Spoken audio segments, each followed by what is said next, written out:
Vamos a presentar la nota que viene con la mayor franqueza posible, vamos a decirlo así.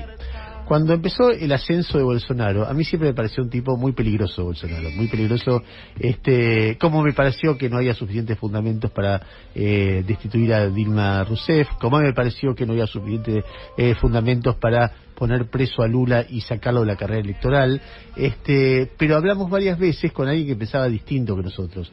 Gustavo Segre es un periodista que expresaba abiertamente su simpatía por cada uno de estos hechos que para nosotros eran cuestionables. El golpe contra, la destitución de Dilma, la prisión de Lula y el ascenso de una figura como la de Bolsonaro. En estos tiempos, Bolsonaro, desde mi punto de vista, confirmó mis peores predicciones, es decir, es un tipo mucho más, para mí, en mi punto de vista, más horrible de lo que yo imaginaba, por el manejo del COVID, por la manera en que está manejando la cuestión institucional en Brasil, etcétera. Y varias veces lo leo a Gustavo en Twitter o cosas que dice, y me da la impresión de que no cambió de opinión, o no cambió por lo menos fuertemente de opinión.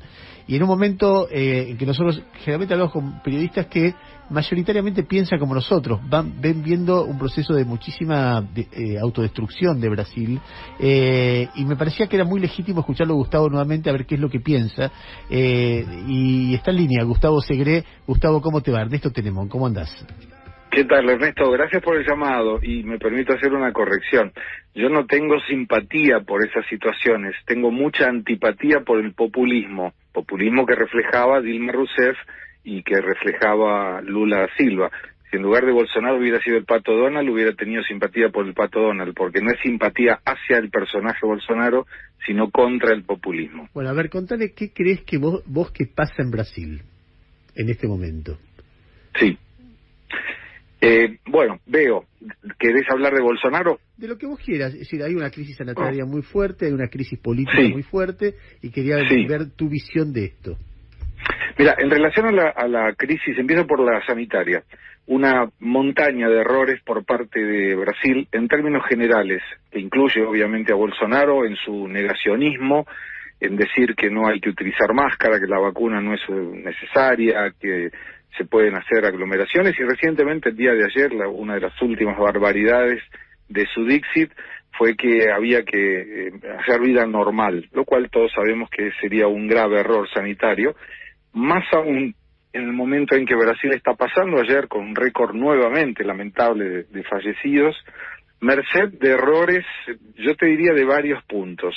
Uno, el tema de la pandemia con la cepa P1, que tiene una carga viral muy grande, con una transmisibilidad gigantesca, y un Brasil en los tres sectores, en el sector nacional a cargo de Bolsonaro, en los provinciales a cargo de los gobernadores y en los municipales a cargo de los intendentes, que buscaron de alguna manera minimizar el impacto de todo lo que estaba ocurriendo al retirar y desactivar los hospitales de campaña cuando milagrosamente empiezan a caer los casos de la primera ola.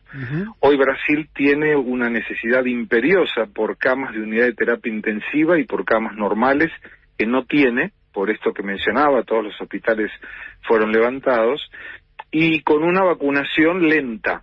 En este momento hay 22 millones de personas vacunadas entre primera y segunda dosis, pero representa el 8% de la población. Acá estamos hablando de 212 millones de personas. Por otro lado, una situación que tiene que ver con un mal manejo de la forma de Bolsonaro de gobernar, que le hizo perder o cambiar 4 ministros de salud y en total 19 ministros con los últimos cambios que hizo de gabinete. Y ahí entro en la situación política, que es una situación complicadísima, sobre todo para Bolsonaro, porque lo coloca en un peligro o en un alejamiento con una de sus principales pirámides de poder, que son los militares. Cuando cambia el ministro de Relaciones Internacionales, primero cambió el de Relaciones Internacionales con una presión muy fuerte por parte de los propios diplomáticos. Recordamos que es una tradición de Brasil colocar como canciller a alguien de carrera. Nunca vas a ver un canciller en Brasil colocado políticamente, una persona que no viene del ramo del Palacio de Itamaraty. Y junto con eso se mete en el medio una salida no buscada por Bolsonaro de su ministro Acevedo de Defensa. Y esto, ahí es donde comienza la sutil situación, que no es una cuestión a viva voz, pero que se corren muchos rumores, que Bolsonaro buscaba una especie de autogolpe. Es cuando se va este señor Acevedo y cuando Bolsonaro hace un cambio de 6 ministros, incluyendo al de Cancillería y a este señor de Defensa, y le hace una rebaja al cargo de jefe de gabinete, porque lo saca a Braga Neto, que era jefe de gabinete, un general, y lo coloca como ministro de Defensa, con lo cual dice, es raro que alguien saque a su jefe de gabinetes para ocupar un cargo de un ministro. Claro. Y luego se retiran los 3 jefes de las Fuerzas Armadas, militares, Marina y Aeronáutica. Trataron de colocar como que los estaban echando, sabemos que no fue así. Que renunciaron. Y renunciaron, sí, claramente renunciaron. Lo cual coloca una situación de gobernabilidad muy complicada en un Bolsonaro que en este momento tiene una imagen negativa del 52%, una imagen a nivel internacional deplorable, y vos fíjate, Ernesto, que hoy en el mundo se habla de Brasil, por la pandemia, ¿no? Obviamente. Pero cuando uno hace el cálculo de fallecidos por millón de habitantes y de muertos por millón, y de contagiados por millón de habitantes, Brasil está en fallecidos por millón de habitantes en el número 20.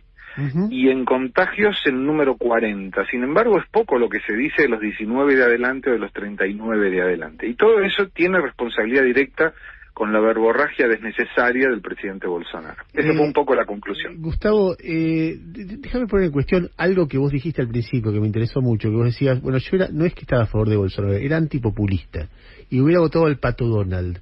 Ese razonamiento hoy lo pones en cuestión de decir, bueno, si voto por la oposición, por ahí termino votando a cualquiera, por ahí conviene mirar un poquito más, y en todo caso, si no estás de acuerdo con ninguno de los dos, porque te parecen los dos graves, bueno, no voto, no opino que los dos son malos. Yo siempre creo que hay que participar. Leía a Felipe Stouch, que dijo que los ausentes nunca tendrán razón. No ser ausente, decir, che, tenemos un problema grave. A mí lo que hizo el PT es una porquería, pero lo que viene es muy preocupante porque puede ser aún peor. Y entonces es que no tenés cómo saberlo, Ernesto. Mira, te voy a justificar. No tenés cómo saberlo hasta que no lo vivís.